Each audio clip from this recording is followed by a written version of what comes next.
Hello नमस्कार दोस्तों, स्वागत है आप सबों का फिर से हमारे इस यूट्यूब चैनल पर। आज हम लोग प्रयाग प्रशस्ति अभिलेख के बारे में देखने वाले हैं। इससे आगे भी बहुत सारा अभिलेखों का महत्वपूर्ण वीडियो डाला गया है, उसको भी आप लोग ज़रूर देख लीजिएगा, डिस्क्रिप्शन में लिंक दिया हुआ है। तो चलिए शुरू करते हैं। सबसे पहले देखते हैं कि ये जो प्रयाग प्रशस्ति अभिलेख है, इसमें प्रशस्ति का क्या अर्थ होता है। तो देखिए, इससे आगे हम लोग हालांकि इसके बारे में बहुत डिस्कस किए हैं, अभिलेखों के जो प्रकार कितने प्रकार के होते हैं वगैरह वगैरह। यदि नहीं देखे हैं तो आप लोग देख लीजिएगा वीडियो।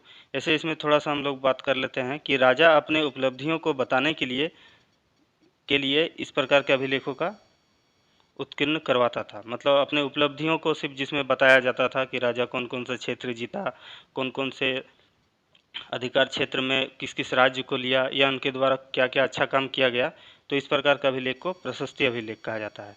ऐसे ये अभिलेख समुद्रगुप्त का प्रयाग प्रशस्ति अभिलेख के नाम से मान लीजिए विख्यात है।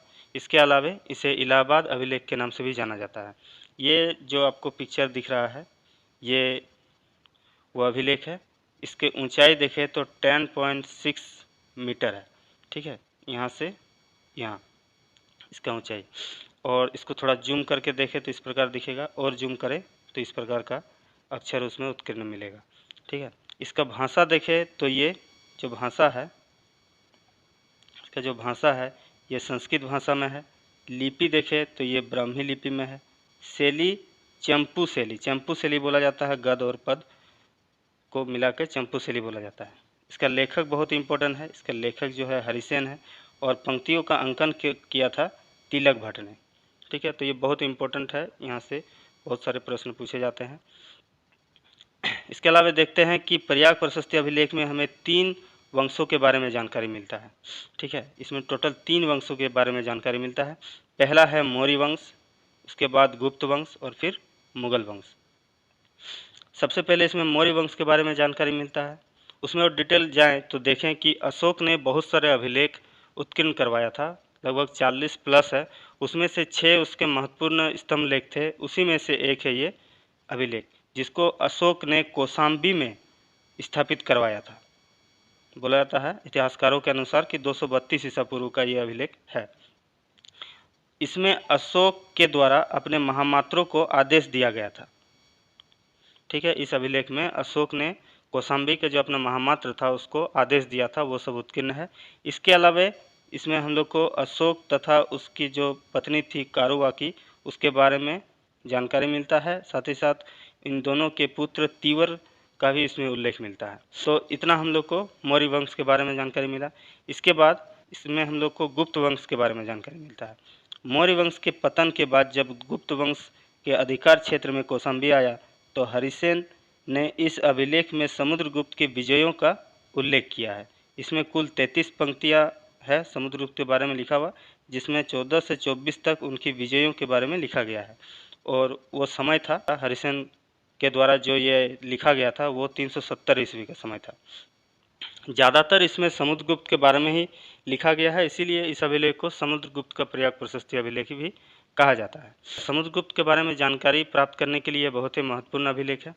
इसके अलावा हम लोग देखते हैं कि इसमें मुगल वंश के बारे में भी जानकारी मिलता है। चलिए इसमें देखते हैं। इसमें मुगल वंश के बारे में हम लोग को जानकारी मिलता है। अकबर के शासन काल के युवराजों के बारे में जानकारी मिलता है। अकबर एवं बीरबल के बारे में जानकारी मिलता है। ठीक है, जहांगीर ने कौशाम्बी से प्रयाग में इस अभिलेख को स्थापित करवाया था। एक्चुअली जहांगीर उस समय युवराज था, अकबर के पुत्र जहांगीर, उसी ने इस अभिलेख को प्रयाग में स्थापित करवाया था। अब हम लोग थोड़ा सा आगे बढ़ते हैं और देखते हैं कि देखिए, जहांगीर के कहने पर अब्दुल मुसिकम कल्लाम द्वारा इसमें फारसी लेख में लिखवाया गया था। इसमें बीरबल का लेख भी मिलता है, मतलब बीरबल के बारे में भी बहुत सारा जानकारी मिलता है। ये तो हो गया 3 वंशों के बारे में हम लोग को जानकारी प्राप्त हुआ। इसके अलावा भी इसमें कुछ महत्वपूर्ण तथ्य मिलता है, जैसे इसमें पाटलिपुत्र को पुष्य नगर कहा गया है। इसमें संदीप विग्रह, कुमारामात्य, कंदाचार्य मंत्रियों का उल्लेख मिलता है। ये इसमें परिषद का उल्लेख है जिसे समेद कहा जाता था। और प्रयाग प्रशस्ति के पत्थरों में समुद्रगुप्त की आत्मकथा का श्रेय दिया जाता है। मतलब प्रयाग प्रशस्ति अभिलेख जो है इसे समुद्रगुप्त के आत्मकथा का श्रेय दिया जाता है। मतलब इसमें पूरा जानकारी समुद्रगुप्त के बारे में मिलता है, वही इसमें बोला गया है। और ज़्यादातर जानकारी समुद्रगुप्त के बारे में ही है लिखा हुआ, इसीलिए इसे समुद्रगुप्त का प्रयाग प्रशस्ति अभिलेख के नाम से जानते हैं हम लोग। तो दोस्तों, उम्मीद है ये वीडियो आप लोग को अच्छा लगा होगा, बहुत कुछ जानकारी इसमें मिला होगा। छोटा सा ही वीडियो था। यदि ये नोट्स आप लोग को चाहिए तो हमारे टेलीग्राम चैनल पर आप लोग जाके इसको डाउनलोड कर सकते हैं, ठीक है। और वीडियो अच्छा लगा हो तो लाइक, सब्सक्राइब और अपने दोस्तों तक ज़रूर शेयर कर दीजिएगा। इसी प्रकार के और भी वीडियो हम लोग लाते रहेंगे, इसके लिए बने रहिए हमारे साथ। तब तक के लिए जय हिंद, जय भारत, धन्यवाद।